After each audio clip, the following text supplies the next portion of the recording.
வணக்கம். சமீபத்தில் மும்பை இந்தியன்ஸில் ரோஹித் சர்மாவை என்ன நிலைமைக்கு ஆளாக்க போகிறாங்கன்ற ஒரு பெரிய தாட்டு போயிட்டுருக்கு.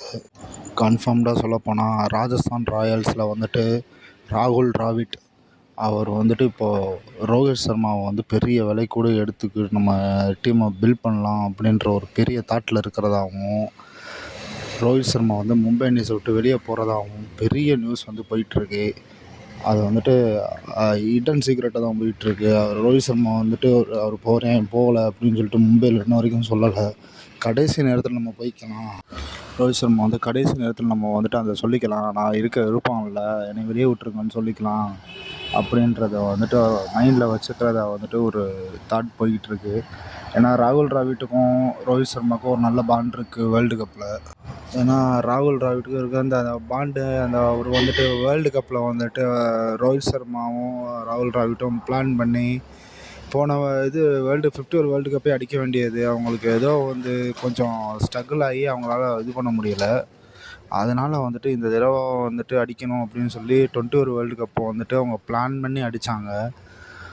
அது மாதிரி ராகுல் டிராவிட்டுக்கும் ரோஹித் சர்மாவுக்கும் ஒரு ரிலேஷன்ஷிப் அந்த பாண்டிங் அதனால் வந்ததுனால மும்பையை விட்டு வெளில வரலாம் அப்படின்னு சொல்லிட்டு ரோஹித் சர்மா ரொம்ப தீவிரமாக இருக்கார். கடைசி நேரத்தில் மும்பை இந்தியன்ஸை விட்டு வெளியே போகிறதா பெரிய பிளான் போய்கிட்டு இருக்கு.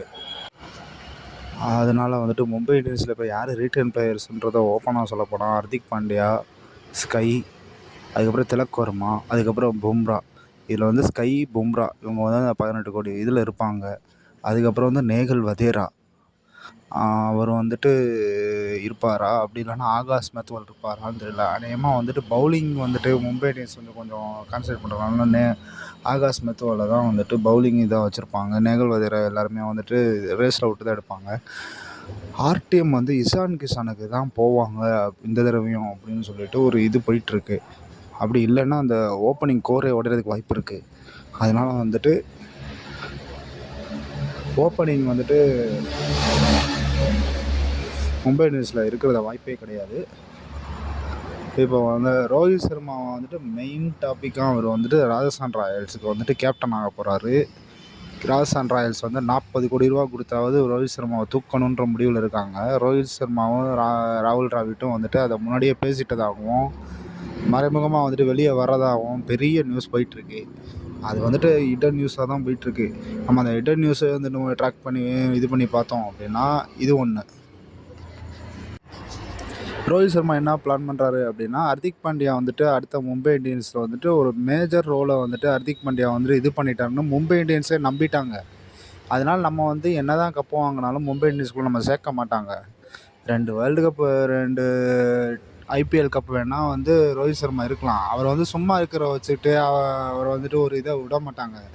அவரை வெளியே போய் அவர் பார்த்துக்கட்டும் அப்படின்னு சொல்லிட்டு ஒரு நிலமை தான் போயிட்டுருக்குமே தவிர, அவரே ஓப்பனாகவே கேட்டுருவார், நான் வெளியே போய்க்கிறேன் அப்படின்னு தான் சொல்லுவார்.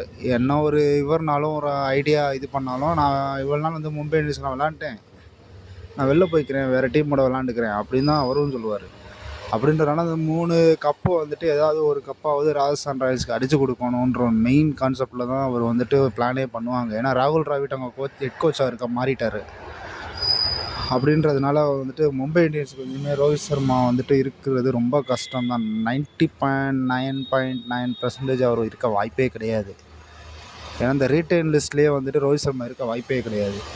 ரோஹித் சர்மா வெளியே தான் நம்ம பார்ப்பாங்க. ஆர்டிஎம்மில் கூட இஷான் கிஷானை இது பண்ணுவாங்களே தவிர, ரோஹித் சர்மா அவர் கீப்பர் ரோலோ எதுவுமே பண்ண முடியாது.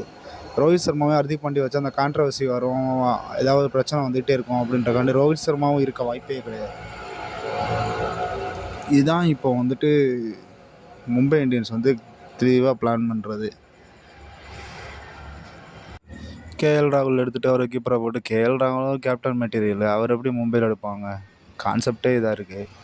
எப்படியும் லக்னோவில் ஏதாவது பேசி 18 கோடி ரூபா கொடுக்குறேன்னு உட்கார தான் வைக்க பார்ப்பாங்க. அதனால் கேஎல் ராகுலும் வர மாட்டார். ரிச்சப் பண்டும் சென்னைக்கு போக மாட்டார். ஏன்னா ரிச்சப் பண்ட்டுன்னு இந்த மாதிரி ஒரு ரிச்சப் பண்ட் என்ன 18 கோடி என்ன 36 கோடி கொடுத்தாலும் ரிச்சப் பண்ட் மாதிரி ஒரு குவாலிட்டி பிளேயர் டெல்லிக்கு கிடைக்க மாட்டாங்க. அதனால் டெல்லி அவங்களையும் விட மாட்டார். இன்னொரு மேட்ச்சு கூட கேப்டனாக இருக்கட்டும்னு விட்டு போயிடுவாங்க. அதுக்கப்புறம் மாற்றிக்கலாம், டீம் மேனேஜ்மெண்ட்டை மாற்றலாம், ரிச்சப் பண்ட் மேலே பிரச்சனை இல்லை, அவருக்கு ட்ரெயின் கொடுக்கல அப்படின்னு சொல்லிட்டு அது ஒரு இது போயிட்டுருக்கும். டேவிட் வார்னர் வந்துட்டு என்ன சொல்கிறது அப்படின்னா, பஞ்சாபில் வந்துட்டு சிக்கர் தவனத்துக்கு டேவிட் வார்னர் எடுக்க வாய்ப்பு இருக்குது. டேவிட் வார்னர் வந்துட்டு அவரை மாதிரி ஒரு ஓப்பனிங் பிளேயரில் வந்துட்டு இவ்வளோ நாள் ஸ்டாண்ட் பண்ணுற ஒரு ஆஸ்திரேலியன் பிளேயரு, ஒரு ஐபிஎல் பிளேயரை வந்துட்டு இது வரைக்கும் வேர்ல்டில் யாருமே கிடையாது. வந்துட்டு போனவங்க தான் நிறைய பேர் இருக்காங்க. அப்படி இருக்கப்போ டேவிட் வார்னர் வந்து அன்சோல்டு ஆக வாய்ப்பே கிடையாது. அவர் கண்டிப்பாக பஞ்சாப்லேயாவது எடுத்து போடுவாங்க. சும்மா 2 கோடியாவது போட்டு எடுத்து போடுவோம் அப்படின்ட்டு. அவர் வந்து சாலிடாக ஒரு 40 ரன் 50 ரன் குயிக்காக அடிக்கிறவர். அவர் எப்படி இது பண்ணுவாங்க? அவர் கேப்டன் மெட்டீரியல் வேறு. பஞ்சாபில் கேப்டனுக்கே ஆள் இல்லை. டேவிட் வார்னர் எடுத்து போட்டு போயிடுவாங்க. அதுக்கப்புறம் ஸ்டீஃபன் ஸ்மித் இருக்கார். ஸ்டீஃபன் ஸ்மித்தை வந்துட்டு ஏதாவது பஞ்சாபில் இல்லை அப்படின்னா வேறு ஏதாவது ஒரு டீமில் வந்து குஜராத் டீமில் கேப்டன் இல்லை. லக்னோ டீமில் வந்துட்டு கேஎல் ராகுலை நம்புகிறாங்களா இன்ன வரைக்கும் என்னன்னு தெரியல. சும்மா ஒரு இதுதான் கான்ட்ரவர்சி தான் போயிட்டுருக்கு. கேஎல் ராகுல் தடவையே நம்பலாம். அதுக்கப்புறம் வந்துட்டு ராயல் சேலஞ்சர்ஸ் பெங்களூரில் இல்லை. அதுக்கப்புறம் கப்பு வாங்கலை ராயல் சேலஞ்சர்ஸ் பெங்களூரு ஆர்சிபி. அதுக்கப்புறம் வந்துட்டு பஞ்சாப் கப்பு வாங்கலை. அதுக்கப்புறம் இவங்க கப்பு வாங்கலை, லக்னோ கப்பு வாங்கலை. அதுக்கப்புறம் வந்துட்டு ஹைதராபாத் இருக்காங்க. ஹைதராபாத்தும் கப்பு வாங்கலை, ஒரு கப்பு தான் வாங்கியிருக்காங்க. ராஜஸ்தானும் கப்பு வாங்கலை. அப்படி இருப்போம் கேப்டன் மெட்டீரியலை தான் வந்துட்டு அவங்க இனிமேல் டார்கெட் பண்ணுவாங்களே தவிர இந்த சீசனில் வேறு யாரையுமே டார்கெட் பண்ண மாட்டாங்க. அநேகமாக வந்துட்டு டேவிட் வார்னர் வந்துட்டு ஒரு 10 கோடி ரூபாய் கண்டிப்பாக போய் ஏதாவது ஒரு டீமுக்கு கேப்டன் ஆக வாய்ப்பு இருக்குது. ஏன்னா அவர் வந்துட்டு ஹைதராபாத்தில் ஒரு கப்பு அடித்து கொடுத்துருக்காரு அவர் அவர் பெர்ஃபார்மன்ஸில். அப்படி இருக்கப்போ ஒரு சிங்கம் வந்து என்றைக்குமே சிங்கம் தான். அதனால் அவர் வந்துட்டு கண்டிப்பாக வாங்கி கொடுப்பாப்புல. அவர் இருக்க ஸ்டீஃபன் ஸ்மித்து, அதுக்கப்புறம் வந்துட்டு டேவிட் வார்னரு, அதுக்கப்புறம் வந்துட்டு 2-3 பிளேயர் இருக்காங்க, கேன் வில்லியம்சனு.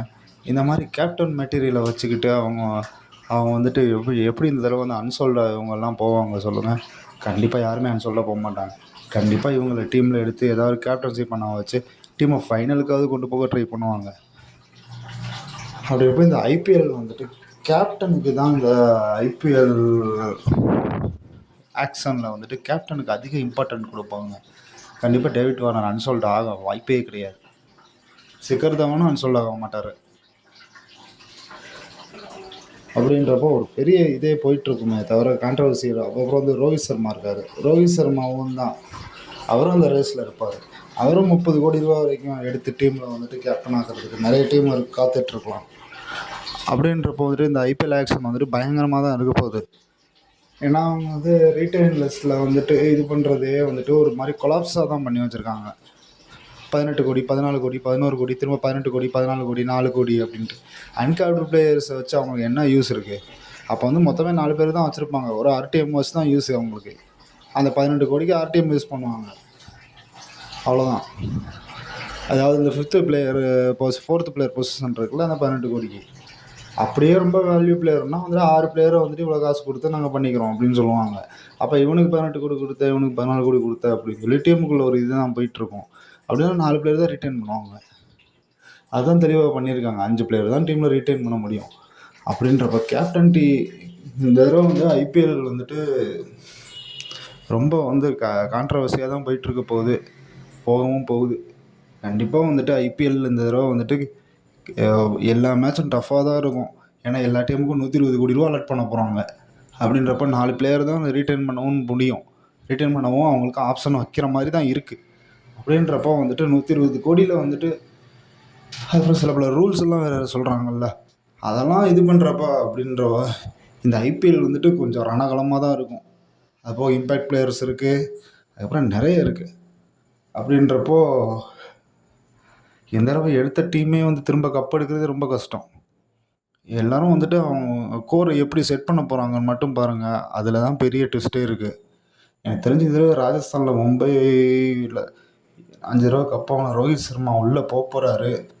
அவர் வந்து பெரிய லெவலில் இம்பேக்ட் பண்ண போகிறாரு அப்படின்ற மாதிரி தான் தோணுது. நீங்கள் வந்துட்டு கொஞ்சம் சப்போர்ட் பண்ணுங்கள், வீடியோவை ஷேர் பண்ணுங்கள், சப்ஸ்கிரைப் பண்ணுங்கள். நான் சொல்கிறதுல ஏதாவது தப்பு இருந்துச்சுன்னா கமெண்ட் பண்ணுங்கள்.